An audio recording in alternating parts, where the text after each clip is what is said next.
नमस्कार दर्शकों, आप देख रहे हैं द रिच शो और मैं हूं आपके साथ मेघा शर्मा। दर्शकों, आज हम बात करेंगे एक ऐसे विषय की जो हम सभी के जीवन का आधार है, हमारा पर्यावरण। दर्शकों, प्रत्येक वर्ष 5 जून को विश्व पर्यावरण दिवस के रूप में मनाया जाता है। इसीलिए हम बात करेंगे उस वायु की जिसमें हम सांस लेते हैं, उस मिट्टी की जो हमारे जीवन का आधार है, और उस जल की जिसके बिना जीवन की परिकल्पना भी नहीं की जा सकती। तो आइए चलते हैं जनता के बीच, जानते हैं उनसे उनकी राय और कुछ सुझाव। आज के समय में सबसे ज़्यादा चुनौती या समस्याएं आप क्या देखते हैं पर्यावरण को लेकर? देखिए, आज के समय में सबसे बड़ी चुनौती तो पर्यावरण है। आप आज ही देख रहे होंगे, जून के महीने में बारिश हो रही है, ठीक है। अब मानसून का स्पेल जो है इस बार एडवांस में आ रहा है। टेम्परेचर जो है कितना इंक्रीज़ हो रहा है। हम बहुत से प्रयास अपने स्तर पे सरकारें कर रही है, इंडिविजुअल लोग भी कर रहे हैं, एनजीओ कर रहे हैं। आप ये मान लीजिए, बुद्धिजीवी हर वर्ग आज की डेट में सबसे ज़्यादा अगर किसी को चुनौती मान रहा है। बेरोज़गारी भी इतनी चुनौती नहीं जितनी पर्यावरण है। अगर पर्यावरण नहीं होगा तो हमारे ना तो बेरोज़गारी की कोई दिक्कत है। जब पर्यावरण को ही हम चुनौती बना के नहीं ठीक कर पाएंगे तो आगे आने वाला समय बड़ा कठिन रहने वाला है। हम ना तो अपने घरों में ढंग से रह पाएंगे, ना हम किसानी कर पाएंगे, ना हमें खाने के लिए अनाज मिलेगा। तो हम जी ही नहीं पाएंगे तो फिर हमें नौकरी करने का फ़ायदा क्या है। फिर हम तरह तरह की बीमारियों की चपेट में होंगे, उसके निपटने के लिए हमारे पास पैसे भी नहीं होंगे। तो इन्वायरमेंट जो है वो हमारे हर जीवन के हर पार्ट को जो है वो इफ़ेक्टिवली जो है वो प्रभावित कर रहा है। और उन चीज़ों को निपटने के लिए सब अपने स्तर पर प्रयास कर रहे हैं। लेकिन बोलते हैं ना कि बूंद बूंद से घड़ा बढ़ता है।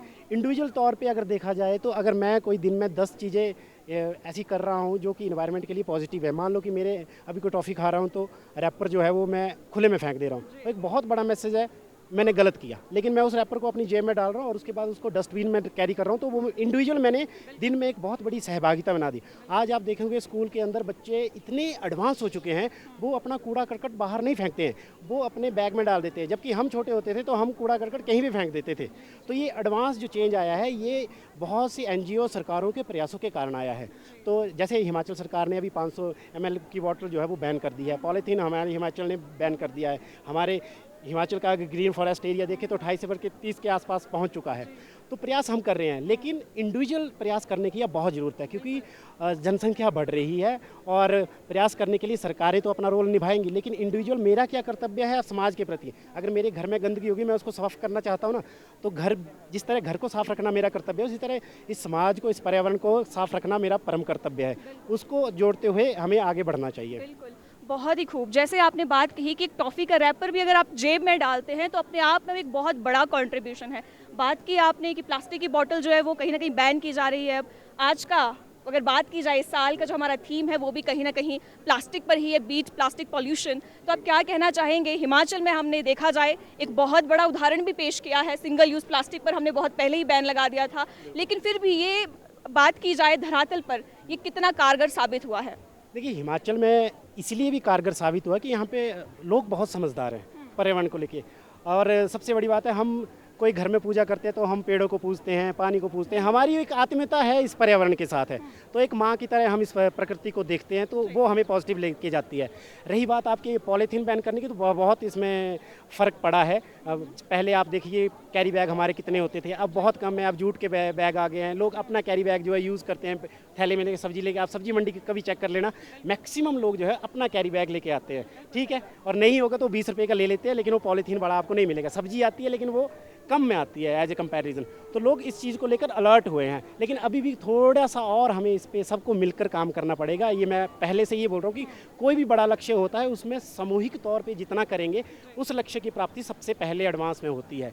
तो मुझे लगता है कि आने वाले समय में आज हम चर्चा कर रहे हैं, आज से 10 साल बाद हम जब चर्चा करेंगे तो प्लास्टिक वाला कंसेप्ट नहीं होगा। क्या पता आने वाले समय में ये इलेक्ट्रिक चीज़ों का कंसेप्ट होगा कि हमारी जो इलेक्ट्रिक गाड़ी आ रही है, इनकी जो बैटरी है उसको कैसे डिओ करना है, ठीक है। तो वो आने वाले समय में वो चुनौतियां हमारे सामने होगी। हम प्लास्टिक को भी बीट कर देंगे। जब हमने इतना कुछ पीछे बीट किया तो हम इसको भी, चुनौती को जो ख़त्म करके अपना एक भारत जो है वो सशक्त भारत और मजबूत भारत बनाने के लिए हम सब मिलकर काम करेंगे। आप करेंगे, हम करेंगे, मीडिया करेगा और समाज का हर तबका उसमें काम करेगा। अजय जी, एक और सवाल मेरे जहन में आ रहा है। आपने एक बहुत ही अहम मुद्दा एक और उठाया है। हम बात करते हैं इलेक्ट्रॉनिक व्हीकल्स की, कि कहीं ना कहीं वो पर्यावरण को बचाने में काम कर रही है, लेकिन असल मायने में ये कितना सही बात है? ये देखिए, समय के साथ चीज़ें बदलती रहती है। मैं एक छोटा सा एग्जांपल देता हूँ। अभी समर फेस्टिवल हो रहा है, पिछले बार समर फेस्टिवल हुआ था, हमने बहुत सी लाइटें लगाई थी, पूरा चमचमा रहा था। ठीक, इस बार हमने नहीं किया। आप पूछेंगे क्यों नहीं किया? वो लाइटें चमकाएंगी, किससे चमकेंगी? बिजली से। खपत हो रही है उसकी। हमने मना कर दिया एडमिनिस्ट्रेशन ने कि नहीं करना है। ठीक है, एक छोटा सा मैसेज है, छोटी सी बात है। लोगों को बुरा लगेगा कि ये लाइटें नहीं लगाई, लाइटिंग नहीं, लेकिन मैसेज कितना बड़ा हुआ। एक दिन में आप मान के चलो कि हमने 500 रुपये की बिजली भी बचाई, तो 5 दिन में हमने 2500 रुपये की बिजली बता दी। अपनी एक सहभागिता हमने सुनिश्चित कर लिया। रही बात इलेक्ट्रिक की, समय के साथ साथ वो चीज़ें अपडेट होंगी। अभी जो बैटरी जो है वो घातक है, या उसके जो अन्य उसमें प्रोडक्ट होते हैं वो अगर घातक है, उसको अपडेट करेंगे ना धीरे धीरे। आज से 25 साल पहले इलेक्ट्रिक व्हीकल का कंसेप्ट सोचा भी नहीं था कि इतना एडवांस हो जाएगा। आप देखेंगे या हिमाचल में भी कितनी लड़कियों के पास स्कूटी इलेक्ट्रिक है, गाड़ियाँ इलेक्ट्रिक हो गई है। तो वो सोच रहे हैं, पहले 25 लाख की थी, आज की डेट में 5 लाख पे पहुँच गई है, 7 लाख पे पहुँच गई। तो एडवांस के साथ साथ उन खामियों को दिखाना हमारा आपका कर्तव्य है। हम दिखाएंगे और सिस्टम जो है उनको ठीक करेगा। और इको फ्रेंडली कितना सिस्टम हो सकता है उसको डेवलप करने के लिए सरकारें भी काम कर रही है, एनजीओ काम कर रहे हैं, बहुत से अच्छे साइंटिस्ट काम कर रहे हैं। तो अच्छा होगा, हम पॉजिटिव थिंकिंग वाले लोग हैं तो हम पॉजिटिव ही सोचेंगे। आगे आने वाला समय हमारा पर्यावरण को बहुत बेहतर बनाएगा। संजय जी, क्या विचार है आपके पर्यावरण को लेके और क्लाइमेट चेंज को लेकर? देखिए, आज वक्त ऐसा आ गया है, कभी पर्यावरण दिवस या कभी कोई दिवस, तो हम जो लोग हैं वो ख़ास तौर पे सिर्फ दिवस मनाने तक ही सीमित हो गए हैं। जबकि ये दिवस इसलिए निर्धारित किए गए थे कि उस चीज़ को बढ़ावा मिले। जो हम चीज़ों को भूल रहे हैं उनको आगे बढ़ावा मिले और हम उसका संरक्षण करें। लेकिन हो ये रहा है, चाहे वो सरकारी स्तर पे हो या गैर सरकारी स्तर पे हो, तो हम उसको एज एक दिन का समारोह मानने लग गए हैं, एक दिन का आयोजन मानने लग गए हैं। जो संदेश देना चाहिए या होना चाहिए उसके इम्पैक्ट काफ़ी कम आ रहे हैं। अगर हम पर्यावरण की बात करें, नो डाउट, अगर हम हिमाचल में देखें, पहाड़ी क्षेत्रों में देखें, तो पहले कभी कभार ही भूस्खलन होता था तो उसकी पूरी चर्चा होती थी। आज भूस्खलन हो रहा है या बाढ़ें आ रही हैं या वर्षा अधिक आ रही है। जैसे कल रात को हमने देखा, ग्रीष्मोत्सव के बाद एकदम इतनी तेज़ बारिश आई, तो हम जहाँ ठहरे थे तो हमें कुछ लगा ऐसा कि कुछ ऐसा वैसा तो नहीं होगा, कोई बादल तो नहीं फटा। तो आज ये सब कुछ क्यों हो रहा है? जैसे हमने देखा कि क्यों हो रहा है, वो इसलिए हो रहा है कि जो उसका मूल था पर्यावरण का, वृक्ष हैं, पौधारोपण है, प्रकृति है, उससे छेड़छाड़ हो रही है, जिसको हम प्रगति का नाम दे रहे हैं, उन्नति का नाम दे रहे हैं। अगर हम इस पहाड़ी क्षेत्र में भी देखें तो उसको डेवलपमेंट के नाम पे नेचुरल हम सड़कों को खोद रहे हैं। अब हर व्यक्ति चाहता है कि मेरे गांव में सड़क बने, तो सड़क बनेगी तो नेचुरल है, पहाड़ की जगह पे तो पहाड़ कोई तोड़ा जाएगा, खोदा जाएगा। जैसे अभी भी मैंने यहाँ देखा डक्ट सिस्टम चल रहा है, तो मैंने गहराई से देखा कि कितनी वो चीज़ें आपस में जुड़ी हुई थी। वो सारी जो हिली चीज़ें, जो नींव हिली, नेचुरल है। प्रकृति जब अपना फिर कुछ रूप दिखाएगी तो नेचुरल है, वो तबाही तो होगी होगी। तो पर्यावरण को लेके सरकारी स्तर पे तो यह बनता है, जो चीज़ें पर्यावरण को विनाश कर रही हैं, ख़राब कर रही हैं, जैसे ये जो आपके अब आम व्यक्ति कहता है कि सरकारें आयोजन तो करती हैं लेकिन खुद ही उसका जो सरकार के हाथ में है उस पर भी नहीं जाते। सरकार के हाथ में क्या है? जो इस तरह की चीज़ें हैं, जैसे प्लास्टिक पैकिंग्स में आती हैं, वाटर बोटल्स आती हैं। अब कई सरकारों ने अपने स्तर पे तो कह दिया कि हमारी मीटिंग में प्लास्टिक की बोटल्स पानी की नहीं रखी जाएंगी। वहाँ तो उन्होंने रख दी कांच की, लेकिन आम पब्लिक, आम शहर नगर गांव में वही प्लास्टिक चल रहा है। नेचुरल है, अब जितने लोग शिमला आए हैं यहाँ पे, पानी तो वो पिएंगे, बोतलें ले रहे हैं, कहाँ फेंक रहे हैं? यहीं तो भूटानी फेंक जी, रहे हैं। इंडिविजुअल लेवल पे इंसान क्या कुछ कर सकता है? खासतौर से अगर हम प्लास्टिक की बात करें, इस बार की थीम जैसे हमने पहले भी बताया कि बीट प्लास्टिक पॉल्यूशन है। देखने को प्लास्टिक छोटा सा लगता है, लेकिन प्लास्टिक इतनी खतरनाक चीज़ है जो सालों साल नहीं गलता। तो इंडिविजुअल लेवल पे क्या कुछ प्रयास किए इंडिविजुअल जाने लेवल चाहिए? पे हमारे अंदर जो सबसे बड़ी कमी आई है वो हम हो गए स्वार्थी, आपाधापी, सिर्फ दौलत। पहले सिविक सेंस थी हमारे से, जो पीछे की पीढ़ी है। और एक चीज़ मैं ये भी बताऊंगा, जो अब की नई पीढ़ी है, अब हमारे बच्चे हैं तो हमें वो चलती गाड़ी से कुछ कागज़ का एक छोटा टुकड़ा भी फेंकने नहीं देते। ये एक अच्छी बात आई है नई पीढ़ी में। बड़े फेंकना चाहें तो भी कहते हैं नहीं, ऐसा नहीं करना। ये अवेयरनेस आई है। ये पिछली पीढ़ी में भी है, लेकिन जो बीच वाली पीढ़ी है ना, वो इस चीज़ को लेके कुछ ज़्यादा जो है ना ढीलापन सा आ गया। हमारा ये दायित्व बनता है कि हमने कोई भी चीज़ ली है। मैंने यहाँ शिमला में देखा कुछ लोगों को, उन्होंने चलते चलते अगर कोई भी कचरा है तो उन्होंने उसको डस्टबिन को खोल के बाकायदा उसके अंदर डाला है। तो सभी तो नहीं डाल रहे, तो अपने व्यक्तिगत स्तर पे हमारा ये बनता है, हम अपने अपने स्तर पे काफ़ी योगदान दे सकते हैं। हमारे पास इतनी खुद की पोटेंशियल होती है, सरकारों पे भी निर्भर रहने की ज़रूरत नहीं है। और सरकार कोई भी योजना को लागू नहीं कर सकती अपने स्तर पे, कोई भी नीति नियम को लागू नहीं कर सकती जब तक आम व्यक्ति उससे जुड़ेगा नहीं। अब मैं देख रहा हूँ बात पर्यावरण दिवस की, लेकिन जब पर्यावरण दिवस का प्रचार किया जाता है तो होर्डिंग जो लगाए गए हैं, जो बैनर्स लगाए गए हैं, वो सारा कौन सा मटेरियल है? ऊपर तो वृक्ष छपा हुआ है, और वो जो पर्यावरण विरोधी वस्तुएं हैं उसके ऊपर ही हम पर्यावरण दिवस मनाने का प्रचार कर रहे हैं। तो अपने आप में वो बात, उसका खंडन ही हो गया। तो सोचने की बात ये है कि हम सरकार को, कि सरकार किसी भी दल की हो, सरकारों ने अपना काम करना होता है, लेकिन उसमें हम चेंज ला सकते हैं। चेंज कब आएगा? जब पब्लिक का जो व्यू होगा, पब्लिक जब अपना विचार बनाएगी, सरकार को वो विचार लागू ही करना पड़ेगा। जैसे कि भूटानी जी ने बताया कि सरकार अपने दम पर जो चीज़ें लेकर आती है, नीतियाँ लेकर आती है, वो तभी कारगर साबित होगी यदि हम इंडिविजुअल लेवल पर काम करेंगे। मिसेस भूटानी भी हमारे साथ जुड़ी हैं। जैसे कि मिस्टर भूटानी ने बताया, हम देख रहे हैं कि पूर्वोत्तर भारत में आज क्या सिचुएशन है। हम बात करें मेघालय की, सिक्किम की, वहाँ पर हम देख रहे हैं कि फ्लड्स आ गए हैं। सिक्किम में हाल ही में लैंडस्लाइड हुआ है। तो किस तरह से आप देख रहे हैं कि कुछ कोनों में भयंकर बाढ़ है, कुछ में सूखा पड़ गया है, कई जगह लू चल रही है। तो क्या आपके विचार है इस बारे में? वही विचार है जो हम सड़कें खोद खोद कर अपना नया बनाए जा रहे हैं, बिल्डिंग्स बनाए जा रहे हैं, इसी पे बैन होना चाहिए। मैं तो यही कहूँगी। हाँ। और बात की जाए प्लास्टिक की, हम फिर से बात करेंगे तो हिमाचल की बात करें तो प्लास्टिक पर कहीं ना कहीं हमने बैन लगा रखा है। लगा है, मैंने जी, देखा है, बिल्कुल। कोई बैग नहीं है, बिल्कुल। दूसरे बैग्स हैं, मैंने बिल्कुल। यहाँ पे नोट किया इस बिल्कुल। तो आप हरियाणा से है, वहाँ किस तरह के और बाकी राज्य में आप किस तरह का देखते हैं कि प्लास्टिक आज बहुत बड़ी समस्या बन चुका है? हरियाणा में भी बहुत बार बैन लग चुका है इसी पॉली बैग्स पे, लेकिन मुझे कहते हुए थोड़ी सी ये शर्म महसूस होती है कि वहाँ पर ये बाकायदा नहीं, उसमें लोग उस लेवल पे नहीं जा रहे, नहीं मान रहे। डॉक्टर साहब, हम देखते हैं कि जो क्लाइमेट चेंज जो हम बात करते हैं वो एक बड़े स्तर पर देखने को मिलता है। मॉनसून की अगर हम बात करें, समय से पहले मॉनसून का आना कितना ज़्यादा खतरनाक है। इवन दो मॉनसून को जीवन रेखा कहा जाता है, खासतौर से हमारे किसान और बागवान भाई बहनों के लिए, लेकिन इसकी चुनौतियाँ किस तरह से आप देखते हैं?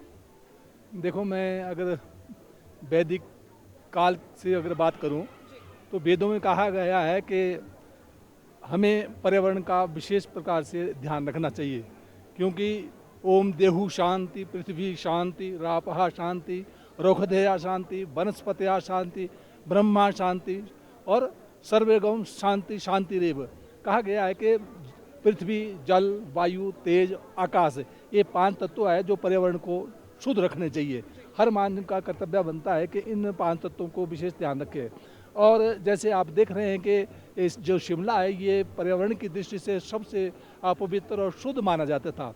अंग्रेज़ों के टाइम में 15 अगस्त 1947 को ये भारत आज़ाद हुआ है, और उसके उपरांत हमें जो आज़ादी मिली है, आज़ादी मिलने के उपरांत जब अंग्रेज़ लोग यहाँ रहा करते थे तो चंद लोग यहाँ इस मार रोड पर किसी को आने भी नहीं दिया जाता था, और हम लोग जो नीचे लोअर बाजार से ही नीचे से भ्रमण करते थे।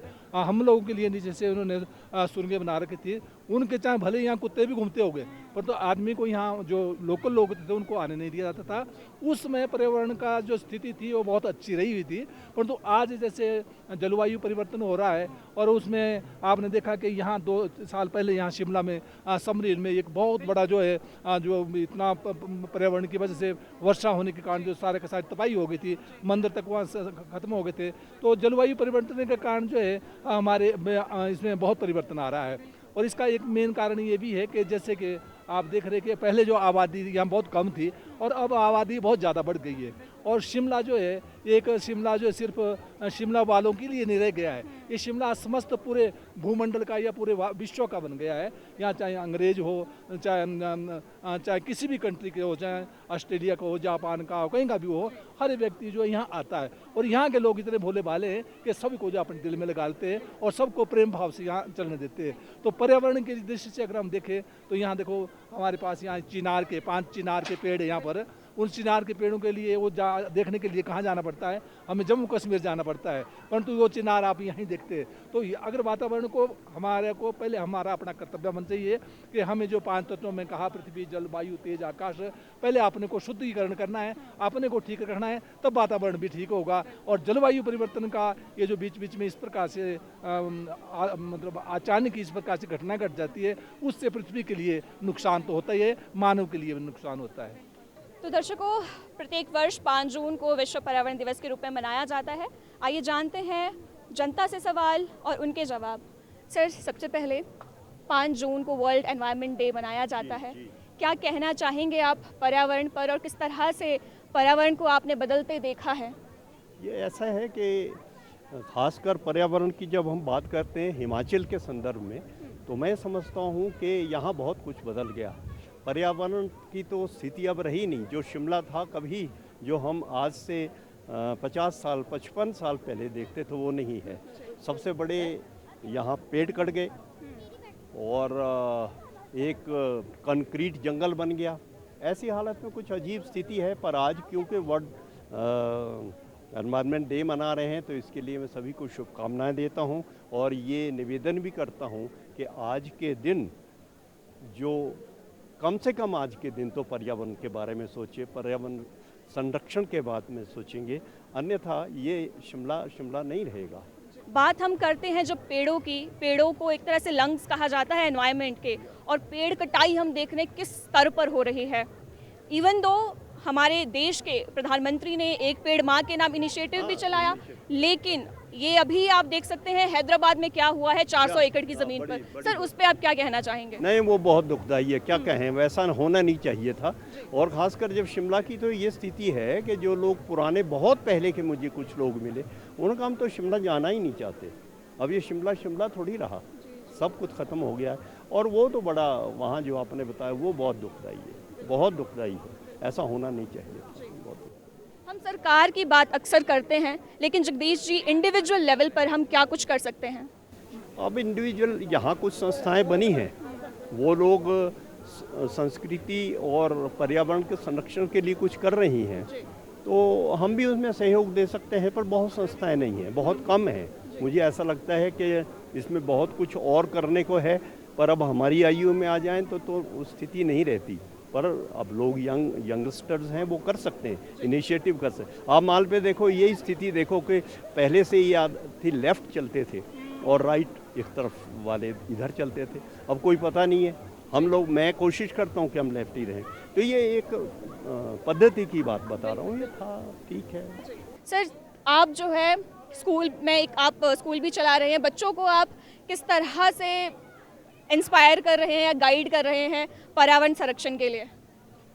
हाँ, नमस्कार। जैसा कि आपने पूछा कि आप स्कूल में और किस तरह से आप बच्चों को गाइड कर रहे हैं, तो मेरा मानना है, मैं अपने स्कूल की ही बात नहीं करता हूँ। हिमाचल में जितने भी स्कूल हैं, क्योंकि मैं अलग अलग स्कूलों में जाता हूँ, मैं शिमला जो हमारा एसोसिएशन है उसमें भी और प्रदेश एसोसिएशन में भी मैं जो एक पदाधिकारी के तौर पे काम करता हूँ। तो हमारे सभी स्कूलों में जो है अलग अलग तरह की जो है एक्टिविटीज़ होती है, जिसमें पर्यावरण से लेकर बच्चों को टॉपिक है या फिर कोई और एक्टिविटी है, वो सारी चीज़ें जो है सिखाई जाती है। और बच्चों को जो है ये सिखाया जाता है कि प्लांट्स लगाने क्यों ज़रूरी है। और सभी बच्चे, हमने तो एक कैंपेन छेड़ा है कि सभी बच्चों को लेकर के जो हम प्लांट्स लगाने के लिए पूरा जो स्कूल है स्टाफ के साथ जो जाते हैं।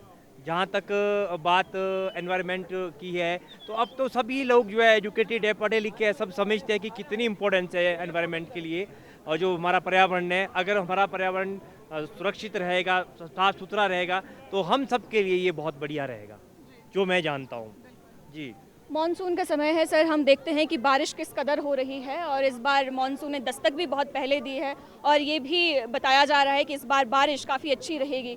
तो इस मौसम में हम किस तरह से वर्षा का पानी जो है संचय कर सकते हैं, और क्या कुछ हम और कदम उठा सकते हैं?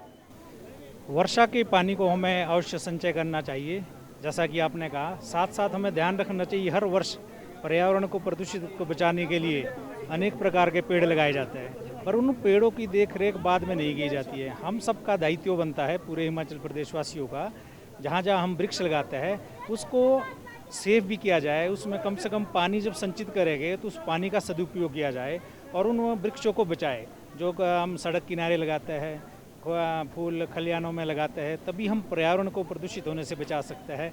आने वाला जो 1-1.5 महीने का समय है इसमें खूब बारिश है, इस वर्ष बारिश भी अच्छी रहेगी जो मौसम विभाग का भी कहना है। तो हमें फूल पौधों को भी लगाना चाहिए, वृक्ष को भी लगाना चाहिए और जो पानी है इस समय इसको भी संचित करना चाहिए। थोड़े मतलब टैंक बनाए जाए और उस पानी का सदुपयोग किया जाए और अच्छे से अच्छे, ताकि हमारे प्रदेश में खुशहाली हरियाली बनी रहे, ऐसा हमारा मानना है। दर्शकों, क्लाइमेट चेंज जैसी समस्याएं हम पिछले कुछ वर्षों से साफ देख पा रहे हैं। कुछ जगह भयंकर बारिश, कुछ जगह जल भराव और कुछ जगह एकदम सूखा है। तो हमारे साथ अमन जी जुड़ चुके हैं। अमन जी, क्या विचार है आपके पर्यावरण को लेकर, जिस तरह से पर्यावरण में एक ड्रास्टिक चेंज देखने को आया है? सबसे पहले तो दूरदर्शन हिमाचल का धन्यवाद, आपका धन्यवाद।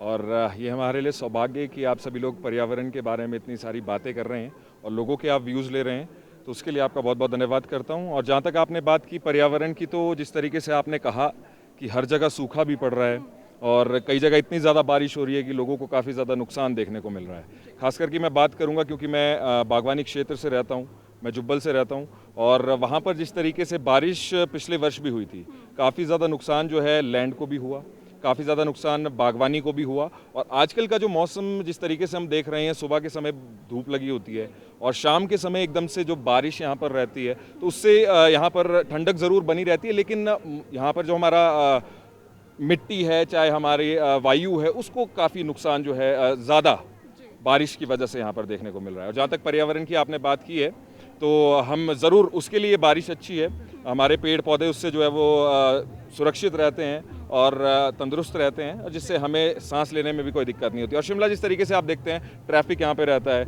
और काफ़ी ज़्यादा पॉल्यूशन भी यहाँ पर रहता है, तो ज़रूर यहाँ के लोग जो है ज़रूर जैसे पहाड़ों से जुड़े हुए हैं, तो मुझे पता है सभी लोग यहाँ पर एक्टिव है इस पर्यावरण को लेकर के, कि हम जहाँ भी जाते हैं पर्यावरण के लिए आवाज़ उठाते हैं और पर्यावरण को स्वच्छ रखने के लिए जो कार्य करते हैं। और बहुत सारी जगह पर हम देखते हैं बहुत सारी ऐसी संस्थाएं हैं जो आगे आती है और पेड़ लगाती है और लोगों को भी जागरूक इसके प्रति यहाँ पर करती है। क्या कहना है आपका वायु प्रदूषण के बारे में? वहाँ पे तो बहुत ज़्यादा प्रदूषण है, दिल्ली जैसे शहरों में वो एक्चुअली पॉपुलेशन बहुत है वहाँ पे, इसलिए तो वहाँ पे थोड़ा इतना वो पोल्यूशन है। तो यहाँ पे तो ये है कि यहाँ पे हिमाचल तो ये ऐसा है, मतलब कि यहाँ पे लोग इसलिए आते हैं, यहाँ पे स्वच्छ अभियान जो गवर्नमेंट ने चलाया ना, वो सबसे बढ़िया है।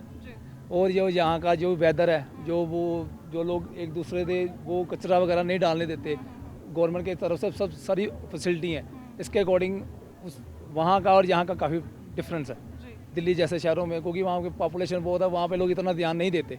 यहाँ पे तो फिर लोग ध्यान देते हैं कि हमें क्या कुछ खाया हमने, कहाँ पे उसको डिस्ट्रॉय करना है, इसलिए। दर्शकों, शमा जी हमारे साथ जुड़ी है जो दिल्ली से संबंध रखती है, तो आइए शमा जी से जानते हैं उनके विचार। शमा जी, आप दिल्ली से हैं और दिल्ली सुन के ही सबसे पहले एयर क्वालिटी इंडेक्स की हम बात करते हैं, आप क्या कुछ बताना चाहेंगी? बिल्कुल मैम, एयर क्वालिटी इंडेक्स जो है बड़ा ही डिक्लाइनिंग है वहाँ पर, एंड इसी रीज़न से हम लोग यहाँ आए हैं थोड़ा सा रिलीव होने के लिए। तो एक कंसर्न का इशू है कि हमें बहुत ज़्यादा से ज़्यादा सावधानियाँ आई कैन से कि ध्यान रखना चाहिए। जैसे एक घर में इतने एसीज चल रहे हैं, रेफ्रिजरेटर्स का यूज़ हो रहा है, उनको कम से कम करना चाहिए, तो ये प्रॉब्लम नहीं तो ग्लोबल वार्मिंग जो है डे बाय डे बहुत ही ज़्यादा इंक्रीज़ होती जा रही है और बहुत ही वहाँ के जो लोग हैं उनके लिए अनबियरेबल हो चुका है। तो और इसीलिए लोग इतना एक्सपेंडिचर करके यहाँ लोग आ रहे हैं। मैं खुद पर्सनल लेवल की बात करूँ तो थोड़ा रिलैक्स होने के लिए कि वहाँ की भागदौड़ वाली ज़िंदगी और जो जितना वहाँ पर वार्म वाला सीज़न है उससे किस तरह से छुटकारा पाया जाए फॉर द टाइम बिंग, कुछ समय के लिए। बिल्कुल। बात की जाए दिल्ली की, हम अक्सर ये देखते हैं और सुनते हैं कि कई बार देखते हैं अंधाधुंध बारिश होती है और बारिश के साथ ही जल भराव भी आम चीज़ देखने को मिलती है दिल्ली जैसे महानगर में। तो किस तरह से मुश्किलात का आपको सामना करना पड़ता है मॉनसून की अगर हम बात करें? बिल्कुल अनप्रेडिक्टेबल, जो पहले कुछ ऐसा नहीं होता था अब अनप्रेडिक्टेबल बारिश आ जाती है। जैसे मई जो मंथ होता था हमारे लिए, उस टाइम पे लू चलती थी वहाँ पर, लेकिन इस टाइम इतना डिस्टर्बेंस है कि वन डे अगर पीक पर गर्मी है तो नेक्स्ट डे जो है वो अनप्रेडिक्टेबली बारिश हो रही है वहाँ पर। तो I don't think it's favourable. इसको किसी ना किसी तरह से जो है हमें इस चीज़ पर ध्यान देना चाहिए। अब क्योंकि आज एनवायरनमेंट डे है 5 जून, तो स्पेशली लोगों का ध्यान जो है इधर जाना चाहिए। और जैसे हम लोग बीइंग एज अ टीचर, मैं टीचर हूँ, हम अपने स्टूडेंट्स को भी मोटिवेट करते हैं ज़्यादा से ज़्यादा पेड़ लगाएं और इस तरह के जो कुछ स्टेप्स हैं वो लें अपने लेवल पर, इंडिविजुअल लेवल पर, क्योंकि हम इंडिविजुअल लेवल पर काम करेंगे तभी मास लेवल पर कुछ हम कर पाएंगे। तो ये मेरा व्यू पॉइंट है मैम। दर्शकों, सवाल बहुत है और उसके जवाब भी बहुत लोगों के पास है, लेकिन सबसे अहम ज़रूरत है हम सभी की भागीदारी की, हम सभी की जिम्मेदारी की। प्रकृति हमें बहुत कुछ देती है, सूर्य, वायु, जल, भूमि, सब कुछ, वो भी मुफ्त में। लेकिन सवाल आज ये उठता है कि हम प्रकृति को वापस क्या दे रहे हैं। सवाल हमने उठा लिया है, सबसे अहम चीज़ होती है सवाल उठाना, और पिछले कुछ वर्षों से हम देख रहे हैं कि सवाल इस मुद्दे पर बार बार उठाए जाते रहे हैं और आज ज़रूरत है जवाब अपने कर्मों से देने की। बहुत आज के समय में ज़रूरत है कि हम अपनी प्रकृति का किस तरह से आदर करते हैं, किस तरह से संरक्षण करते हैं। आज के इस वक्त में इतना ही, मुझे दीजिए इजाज़त। बहुत बहुत धन्यवाद।